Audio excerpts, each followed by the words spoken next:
Written by u/Carl 1961. Links in the description. People think I'm a serial killer. It's far worse than that. Part 2.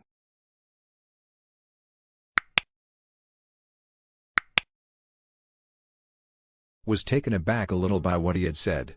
"What the fuck are you talking about?" "I'm talking about potentially restoring your sight," he said. "Who are you anyway?" "Oh, forgive me. I haven't properly introduced myself. My name is Carl Steiner. Dr. Carl Steiner." "That so?" I replied, feeling a flash of intrigue when he mentioned the word doctor. "Yes. MD, PhD. To be more specific, I'm a neurosurgeon." "You mean a brain surgeon?" "Well, to put it in layman's terms, yes." He paused for a moment. "You look hungry. Why don't we go get something to eat and then afterwards we can discuss this in depth?" "Are you picking up the tab?" I asked. But of course. He had me hooked. I was in no position to turn down the offer of a free meal, having not eaten since the previous afternoon. Plus he had me genuinely interested when he mentioned possibly being able to restore my sight, although I didn't allow myself to get my hopes up too much. For all I knew he was some quack or con man. I decided to humor him and at the very least hear what he had to say. "Sure, why not?" I said with a shrug. "Excellent." He took me to a local chain restaurant. We sat across from each other in a booth and he read the menu selections to me, giving my order to the server. He himself didn't order anything. The meal was easily the best I had had in weeks, which probably wasn't saying much since I had been sustained on a diet of fast food burgers and dumpster cast-offs for God only knew how long. I ate ravenously, gorging myself. He sat across from me, mostly in silence, and I could feel his eyes studying me. After I had finished eating, he got down to business and laid it all out for me. He was a rather well-regarded neurosurgeon, now semi-retired, who had been an expert in the field of brain surgery for over 30 years.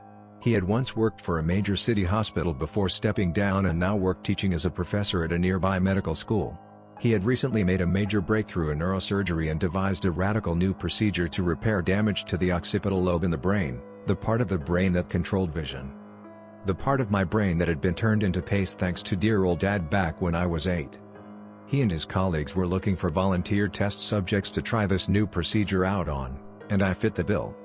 In addition to possibly being able to see again, I would be compensated for my contribution to medical science to the tune of $20,000. He warned me that the surgery was still highly experimental and not without risk. I could die or be rendered paralyzed or brain dead. When he was finished talking, he fell silent, awaiting my response. Frankly, I didn't feel like I had much to lose. My life was already shit. If it worked like he said it should, I would have my sight back, and be 20 grand richer to boot. I would have a shot of finally being able to live a normal life. And if something went wrong and I wound up dead or a vegetable, well, then I wouldn't have to worry anymore about going hungry on a street corner without a roof over my head, at constant risk of starvation or dying from exposure, or even being murdered for thrills by some psycho who knew the cops wouldn't give fuck one about some blind homeless guy getting offed. This had actually happened to a couple guys I was casually acquainted with through my infrequent visits to the homeless shelter. I felt it was a win-win situation either way, so I didn't give it much thought before giving him my answer. "Let's go for it." He seemed pleased with my response. We shook on it and he told me he would be in touch, and he knew where to find me when the time came. 3 weeks later, a taxi cab pulled up to me while I was on the sidewalk on another unsuccessful venture to generate some income through the mostly non-existent sympathy of any pedestrians who passed by. The driver told me he had been sent by Dr. Steiner to take me to the medical campus to prep me for surgery. He guided me into the back of the taxi and off we went. 18 hours later, I was on an operating table surrounded by a team of physicians and technicians led by Dr. Steiner himself. He stood by my side and asked me if I was ready. I told him I was. He gave my shoulder a reassuring squeeze and told me I would be fine, although I thought I detected a faint note of uncertainty in his voice. I was hugely excited, knowing that when I woke up I might be able to finally see the face of the man who was giving me this once-in-a-lifetime opportunity, and also terrified that I might not wake up at all. But there was no backing out now.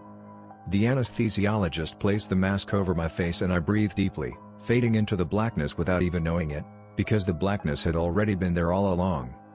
When I regained consciousness, my head, which was heavily bandaged, hurt like hell. My eyes were covered, but even through the layers of gauze, I could tell the surgery had been a success. I could detect light with my eyes, a barely perceptible sense of brightness. I sat up excitedly, and immediately, strong arms restrained me and forced me back down to the bed. I struggled. "Hey, let me go." Dr. Steiner spoke my name from in front of me and told me, "You must remain calm and relax. You need time to recover from the surgery. No. Take the bandages off. I want to see. You'll have to wait at least another 3 days before the bandages can be removed, I'm afraid. To do so before could be detrimental too."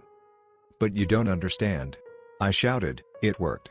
I can see the light through the bandages." "I do understand, and I'm glad to hear that, but you must remember you've been blind for the past 20 years.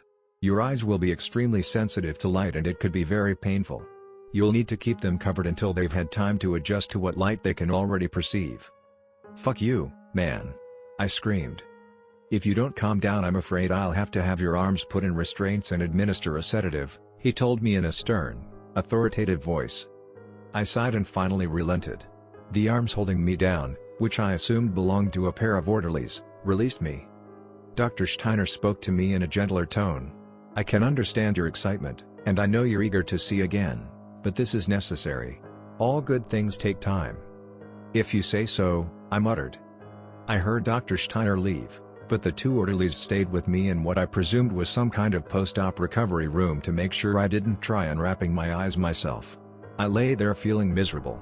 I could finally see again after all these years, but I was still blind beneath the bandages wrapped around my head. I felt bitter at the irony of it.